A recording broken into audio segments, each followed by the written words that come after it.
안녕하십니까. 미얀마 민주화 운동의 특징과 양상에 대해서 강의를 할 장준영입니다.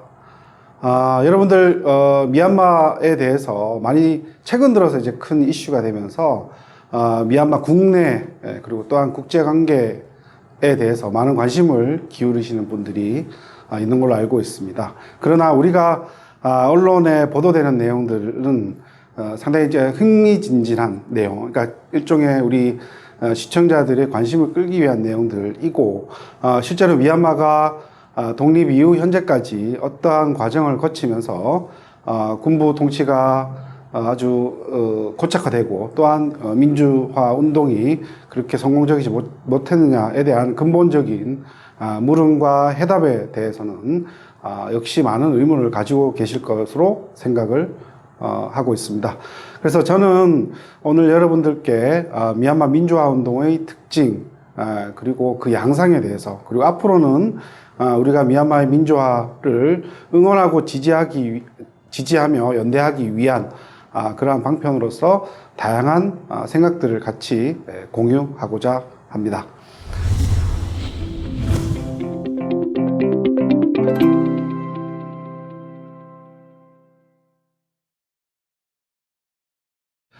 먼저 미얀마의 간략한 그 민주화 운동사를 말씀을 드리기 이전에 미얀마가 어떻게 현대국가의 면모를 갖추게 되었는가, 그리고 또한 그 현대국가의 특징 속에서 정치 체제와 정치 발전을 위한 준비는 과연 되어 있느냐에 대한 그러한 문제점부터 강의를 시작하도록 하겠습니다. 미얀마는 약 80년 이상의 영국의 식민 지배를 받았고 1886년부터 시작해서 1948년 1월 4일 드디어 영국으로부터 독립을 하게 됩니다. 그러나 여러분들께서 한 번씩 들어보셨을 법한 아웅산 장군이라는 분이 있었습니다. 미얀마 독립의 영웅이기도 하고 미얀마 군부를 창설한 인물이기도 하죠. 이 인물이 1947년 7월에 독립을 목전에 둔 상황에서 정적에 의해서 암살을 당합니다. 그러면서 미얀마는 당시에는 버마라고 불렀겠죠. 이 버마는 독립 이후 지도력의 공백을 맞이하게 되는데 영국이 새롭게 픽한 리더로서 우누라는 사람이 등장하게 됩니다. 이 우누라는 사람은 상당히 독특한 성향을 가진 인물입니다. 스스로는 민주주의자라고 하면서도 정치와 종교의 결합을 강력하게 추구했던 그런 인물이고요. 다시 말해서 불교 왕조였던 왕조 시대의 전통을 그대로 이어가려는 그러한 습성을 가진 인물이었습니다. 그래서 많은 책들을 쓰게 되는데 그 책들의 공통점이 이 정치와 미얀마인들이 원하는 향후의 정치와 그리고 불교 간의 상호 관계에 대해서 크게 관심을 기울이면서 불교와 그리고 사회주의 간의 유사성이 상당히 많다라고 주장을 하게 됩니다. 일례로 사회주의에서 말하는 혁명이 끝나고 난 다음에 아주 평등한 그런 사회가 있죠. 평등한 그런 사회와 불교에서 상당히 많이 수행을 통해서 열반에 들기 전 아주 평온한 그런 상황을 두 개를 같은 것으로 놓고 보면서 불교와 사회주의는 전혀 다른 것이 아니다라는 궤변을 내세우게 됩니다. 그와 관련된 책들을 쓰게 되면서 사회주의를 제창했던 러시아의 혁명가들, 이론가들을 불교도였을 것이다라는 말도 안 되는 주장을 하기도 합니다. 그래서 이러한 개인적인 사상과 이데올로기에 따라서 독립 이후에 상당히 그 독특한 형태의 경제체제와 정치체제를 내세우게 됩니다. 정치체제적인 측면에서 봤을 때 영국의 그 커머너스 제도를 수용합니다. 이 커머너스 제도는 말 그대로 그러니까 양원제가 되는 거죠. 상원, 하원이 있고 총리가 행정부를 이끌고 있으며 대통령은 상징적인 국가 수반이 되겠습니다. 그리고 이념은 국가의 이념은 이제 사회주의를 추구를 하게 되는데 좀 더 온건한 형태의 사회주의, 보통 이제 학술적인 용어로 페이비안 사회주의라고 보통 얘기를 합니다. 영국에서 등장했던 사회주의가 되는 것이죠. 그러나 그 우누 같은 경우에는 또한 거기에다가 또 하나 경제 체제를 새롭게, 경제 정책을 새롭게 도입하게 되는데, B도다, 한국말로 풀면 복지국가론이라고 얘기를 합니다. 이 복지국가론은 핵심을 얘기를 하면 국가의 성장에서 성장보다는 분배를 더 중요시 여기고, 지금 현재 우리가 대부분 지향하고 있는, 대부분 따르고 있는 자본주의 경제와 반동되는 것이라고 할 수 있겠습니다. 반대되는 것이라고 할 수 있어요. 그러니까 필요한 만큼만 생산하고 쓴다. 그리고 불교의 가르침, 윤리 이런 것들이 경제체제에 들어가게 되었던 것입니다. 독일의 경제학자인 어니스트 슈마허라는 사람이 만들었고요. 이 불교도 경제라는 것을 만들었고, 실제로 운후 시기에 이 경제정책을 실시했습니다. 그러나 이때 당시에 버마는 세계에서 쌀을 가장 많이 생산을 했고 수출했던 국가였는데, 국제 미국 가격이 등락을 반복을 했겠죠. 그런데 그러한 대비를 하지 않고 국가의 세수가 계속 증가될 것이다 라는 막연한 기대만으로 국가 재정을 상당히 방만하게 운영했던 실패가 있었습니다. 경제적으로, 정치적으로 대부분 이 정치와 종교를 결합하려는 운우의 시도는 완전히 실패하고 말았고요. 그거보다 더 중요한 것이 독립 이후에 소수민족들이 독립 또는 자치권을 요구하는, 자치권을 중앙정부에게 요구를 하기 시작한 것이죠. 중앙정부는 소수민족의 독립이나 분리 독립이나 자치권을 수용할 수 없었습니다. 왜냐하면 그 수가 상당히 많았고 상당히 급진적인, 그러니까 물리적인, 그러니까 무력 항쟁을 했던 그런 집단이었기 때문이었죠. 그래서 1948년도 독립을 했으나 이듬해 1월부터, 그러니까 1949년 1월부터 미얀마 전역은 내전에 휩싸이게 되었습니다. 이러한 정국이 10년 이상 유지가 되었고, 결국 1958년 군부가 섭정, 케어테이커를 과도정부를 구성하게 됩니다. 이때 과도정부의 수장은 1962년 쿠데타를 일으켰던 네윈이었습니다. 그래서 네윈이 이끄는 과도정부가 1958년 10월부터 18개월 동안 이 민간정부를 대체해서 통치를 하게 되었고, 이때 국가의 법과 질서를 회복하는 그러한 성과를 거두게 되었죠. 그러므로 인해서 국민들로부터 군부는 크게 큰 인기를 누릴 수 있게 되었습니다. 1960년 병영으로 복귀하면서 군부는 책을 한 권 냅니다. 진실은 입증되는가라는 책인데, 그 책 내용에 보게 되면 군부의 치적을 스스로, 그러니까 공치사하는 그러한 내용들이 많이 포함되어 있고, 반대로 민간 정부에 대한 불신 이런 것들이 드러나 있습니다. 그래서 운우가 집권하던 그 1962년부터 1948년부터 1962년은 민간 정부가 그러니까 민주주의나 또는 경제적으로 완전히 실패하는 그러한 시기를 맞게 되었고, 이로 인해서 군부가 정치에 개입할 수 있는 빌미를 마련하게 되었습니다. 그리고 1960년 군부가 병영으로 복귀하고 난 다음에 운우가 다시 총리로 돌아오게 됩니다. 그런데 운우는 다시 한번 소수민족의 분리 독립에 대해서 상당히 긍정적인 반응을 내세우게 되는 것이죠. 그러면서 군부는 이 말 그대로 버마 연방이라는 것이 쪼개질 수 있다는 두려움을 갖게 되었습니다. 그래서 1962년 3월 2일 날 쿠데타를 일으키게 되었는데, 쿠데타를 일으킬 그 시기쯤에 해서 전국의 소수민족 지도자들이 모여서 연방에서 분리할 것인가, 탈퇴할 것인가, 또는 자치권을 가질 것인가에 대한 광활한 협상을 하고 있었죠. 그런 상황에서 군부는 더 이상 이 국가를, 그러니까 민간정부를 그대로 두게 되면 나라가 4분 오열될 것이다 라는 우려를 가졌습니다. 그래서 네윈이 중심이 되어서 쿠데타를 일으켰습니다. 1962년부터 시작된 미얀마의 군부 통치는 미얀마라는 나라를, 버마라는 나라를 세계에서 가장 수수께끼고 은둔의 나라로 바꾸는 그 시작이었습니다. 첫 번째로 네윈이 권력을 잡고 난 다음에 내세운 것은 아주 급진적인 사회주의 정책으로 돌아가야 된다라는 것입니다. 그것은 자신의 요구이기도 하고 시대적인 요구이기도 하면서 이미 작고한 아웅산 장군의 유언이기도 했다라는 말을 하면서 국민들로부터 많은 지지를 받게 됩니다. 그래서 모든 사유재산을 당시에 영국인과 인도인들이 장악했던 대다수의 자산들을 모두 다 몰수를 하고 모든 자산들을 국유화하게 되는 것입니다. 국유화한 그 자산들은 군부가 관리를 하게 되는 것입니다. 그러면 군부는 두 가지 역할을 하게 되는 겁니다. 첫 번째로는 그러니까 몰수한 그러한 자산들을 군부가 가지면서 자연스럽게 경제활동의 주체로서 나아가게 되는 것이죠. 그래서 경제활동의 주체로서 많은 민간 기업들도 있겠지만 그 중에 하나로 군부가 참여하게 되는데 이때부터 공정한 경쟁체제라는 것은 사라지게 되는 것이죠. 군부 기업이나 군인 가족들이 만든 기업이나 회사들에 대해서 많은 이권들을 부여하게 되는 것이죠. 그러면서 국가 경제의 포식자로서 군부가 역할을 하게 되는 것입니다.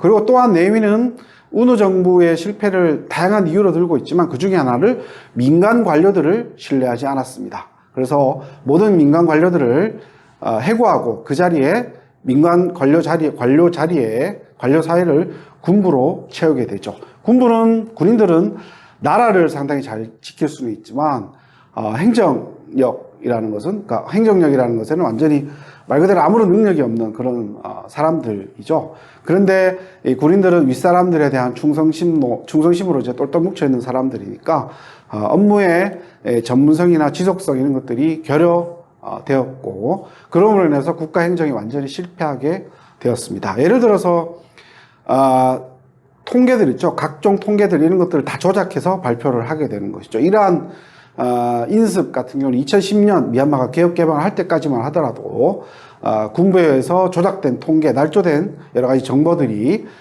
국제사회에 발표되면서 웃음거리가 되거나 하는 일들이 상당히 많이 있었습니다. 다시 말해서 이제 하급자가 상급자의 기분만 좋게 만들면 된다라는 그러한 형태로 국가를 운영했기 때문에 국가 전체가 상당히 부패하고 도덕적 해이가 심각한 그런 상황으로 볼 수가 있겠습니다.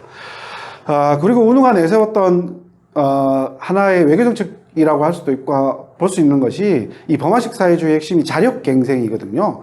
다른 국가들과 그러니까 외교적인 관계를 그러니까 맺어준 외교적 관계 이외에 특별한 교류를 하지 않는다라는 것입니다. 외국 기업들도 미얀마에 투자를 할 수 없는 외국 기업에게 상당히 불리한 환경을 만들고요. 민간 관광객들이 미얀마에 들어오는 것조차도 막았습니다. 그 이유는 내윈에 의하면 이 버마라는 나라가 다른 나라의 식민화가 되지 않기 위해서 또는 버마가 다른 국가를 식민화하지 않기 위해서 이런 국가 문호를 잠궜다라고 얘기를 하는데 상당히 빈대 잡느라 초가상간 잡는 그러한 격이라고 볼 수가 있겠습니다. 그래서 문호를 닫게 되면서 미얀마 국민들은 국제사회에서 철저하게 고립이 되었습니다. 그로 인해서 국제적인 기준, 인터내셔널 스탠다드라는 용어를 많이 쓰잖아요.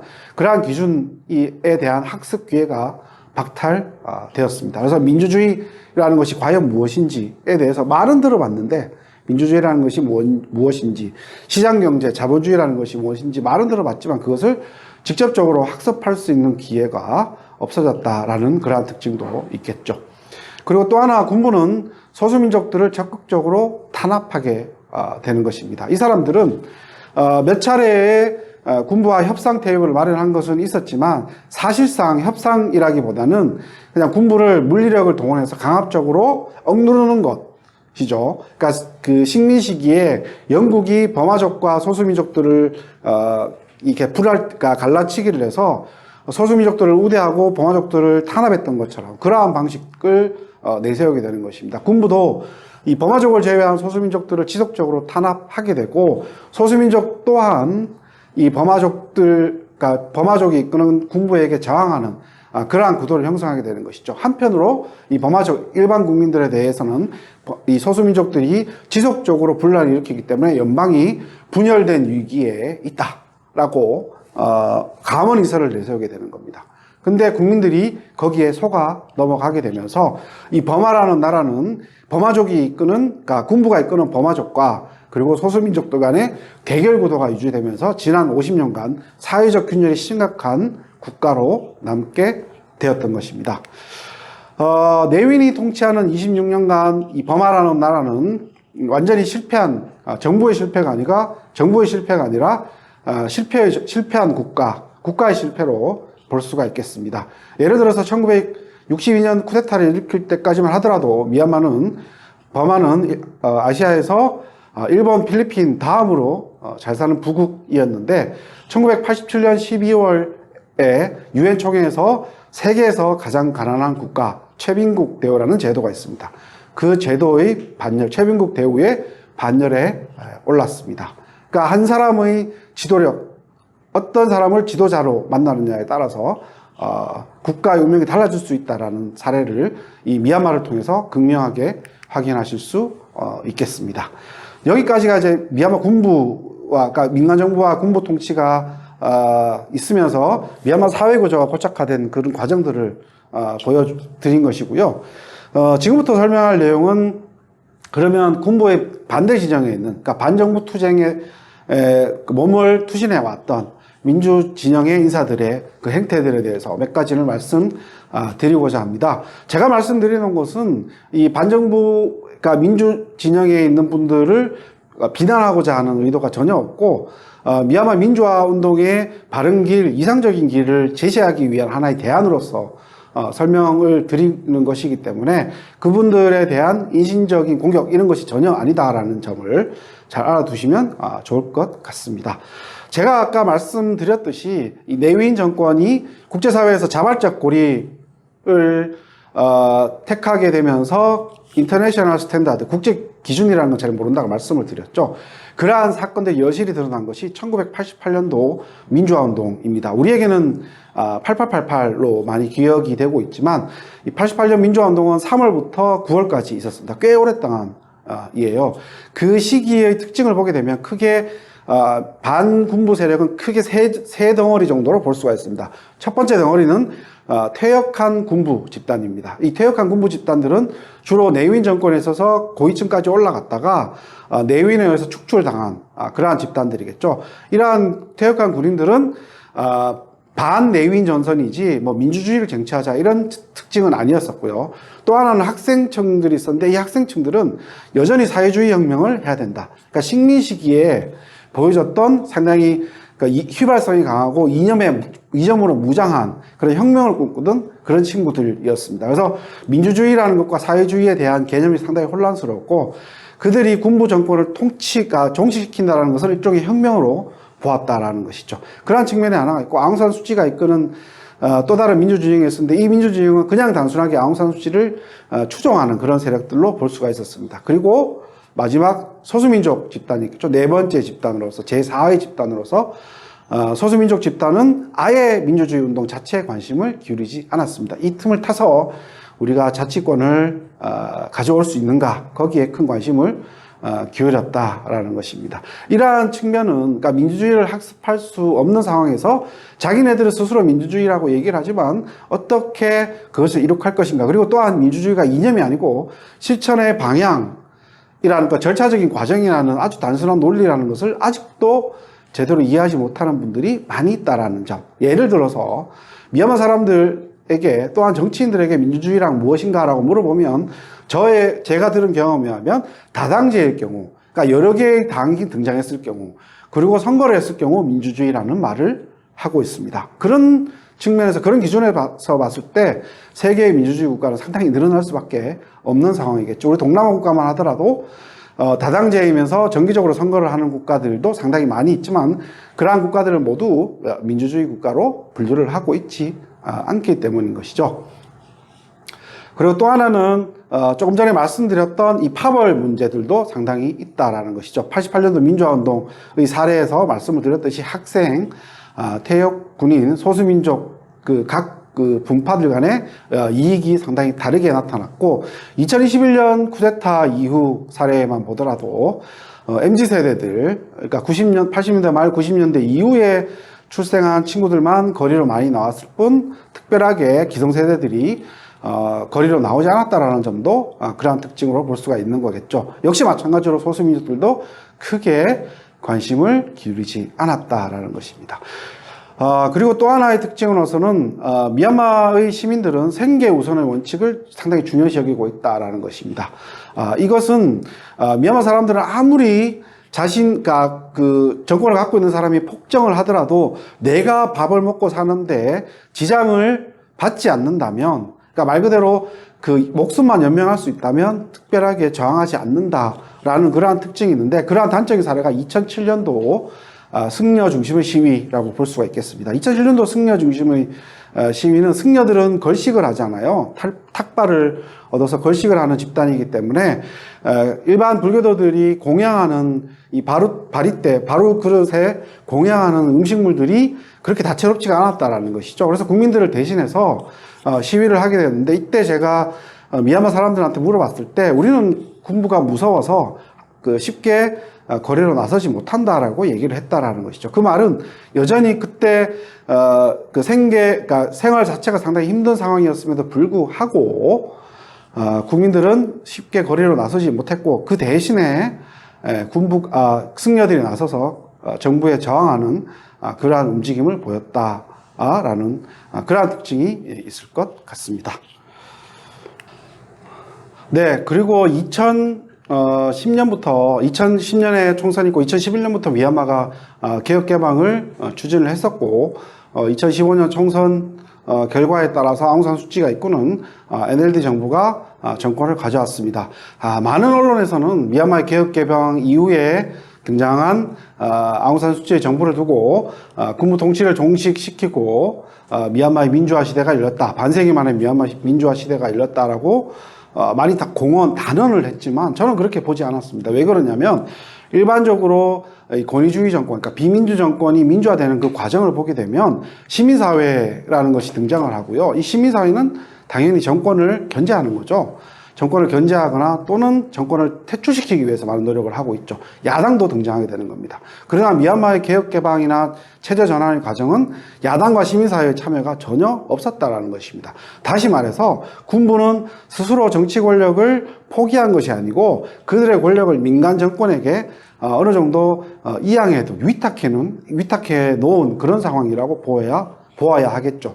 그러니까 2015년 이후, 2016년 이후에 집권한 아웅산 수치 정부가 정권을 위탁받았다고 하더라도 그 사이에 군부 정권과 어떻게 협력을 하든지 또는 군부 정권을 정치권에서 배제시킬 수 있는 그런 방안에 대해서 크게 상당히 많은 골몰을 했었어야 되고 실효적인 방안을 내놓고 시행을 했어야 되는데 그러지 못했다라는 것입니다. 그래서 2021년 군부 쿠데타가 군부가 맡겨놓은 위탁해놓은 정치 권력을 다시 가져간 그런 것으로 봐야 될 것이지 미얀마의 민주주의가 완전히 뒤집어졌다 이렇게 볼 필요는 없다라고 볼 수가 있겠습니다.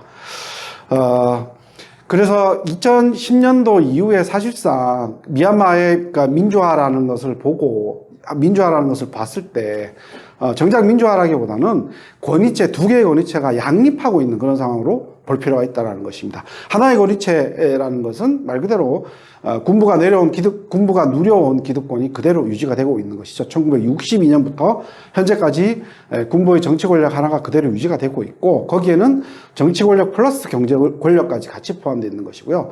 또 하나는 아웅산 수치를 추종하고 있는 민주진영인데 이 민주진영이라고 얘기를 하지만 그 내적 속성이라는 것은 아웅산 수치에 대한 추종, 아웅산 수치의 독단과 독선, 그리고 아웅산 수치를 무결점의 정치인, 마치 성력의 영역에 있는 성인으로 포장하고 있는 그러한 측면들이 다 포함되어 있다는 것이죠.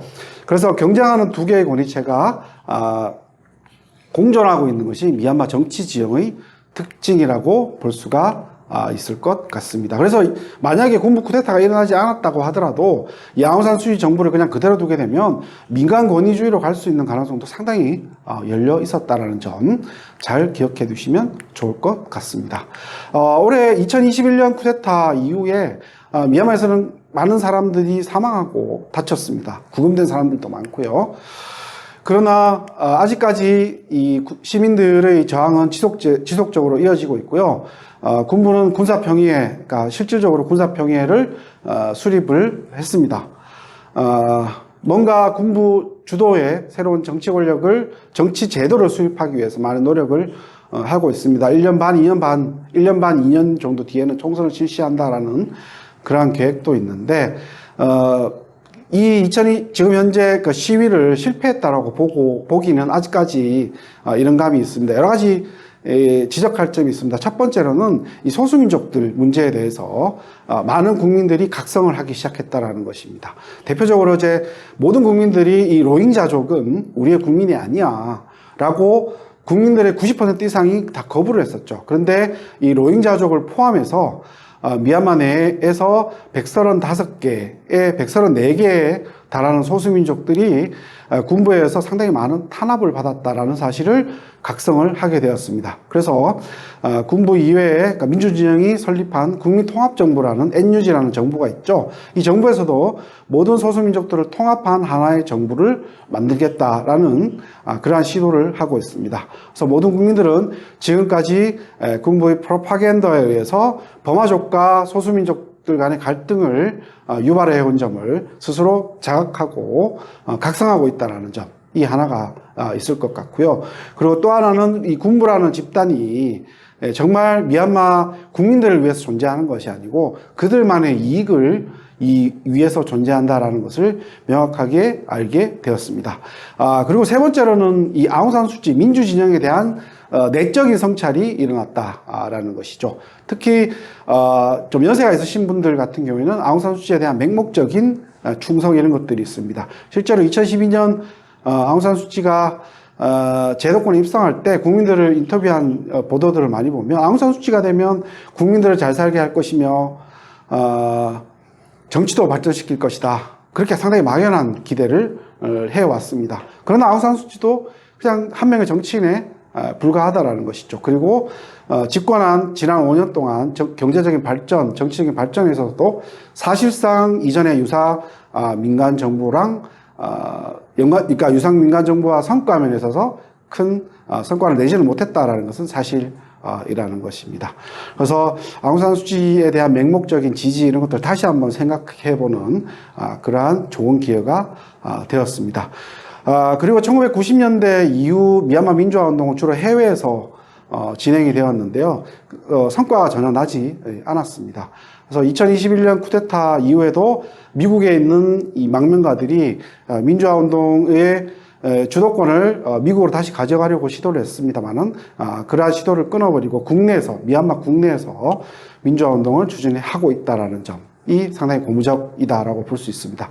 다시 말해서 어떤 국내에서 발생한 문제들은 외국의 도움이나 지원도 상당히 중요하겠지만 그 해결하는 주체는 국내 세력들이 되어야 된다라는 점. 이것이 하나의 교훈이라고 볼 수가 있겠죠.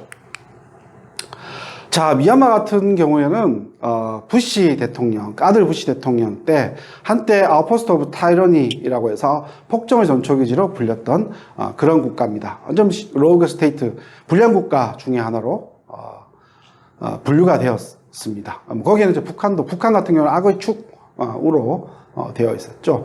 그래서 버마라고 불렸던 이 국가가 폭정의 전초기지였다가 2011년부터 개혁개방을 추진하면서 오바마 대통령도 미얀마를 2번이나 방문을 했습니다. 우리나라의 역대 대통령도 계속 미얀마를 2012년 이후부터 계속 방문을 해왔습니다.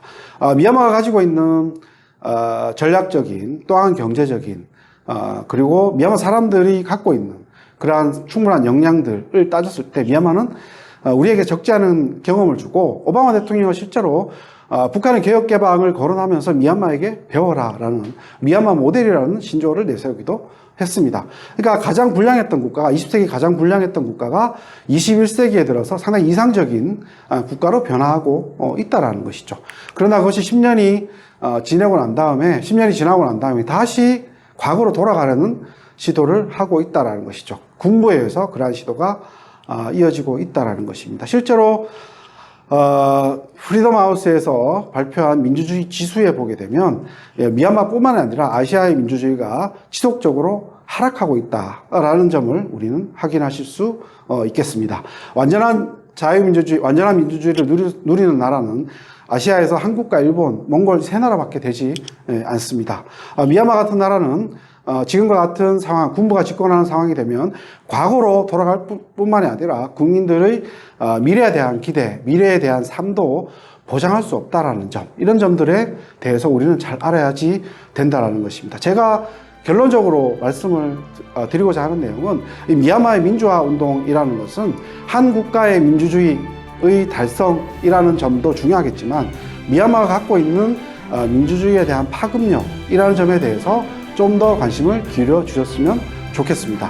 한 국가가 민주화, 민주주의를 쟁취하기 위해서 상당히 많은 피를 흘리게 되겠지만, 피와 땀을 흘리게 되겠지만, 쟁취한 민주주의를 잃어버리고 다시 한번 회복하려고 할 때, 그러한 노력은 쟁취할 때의 노력보다 몇 배 이상이 들어간다는 점을 잘 알아두시고, 여러분들께서도 미얀마에 대해서 좀 더 관심을 기울이시고, 미얀마 사람들은 왜 이럴까에 대해서 좀 더 많은 호기심과 관심을 기울여 주셨으면 좋겠습니다.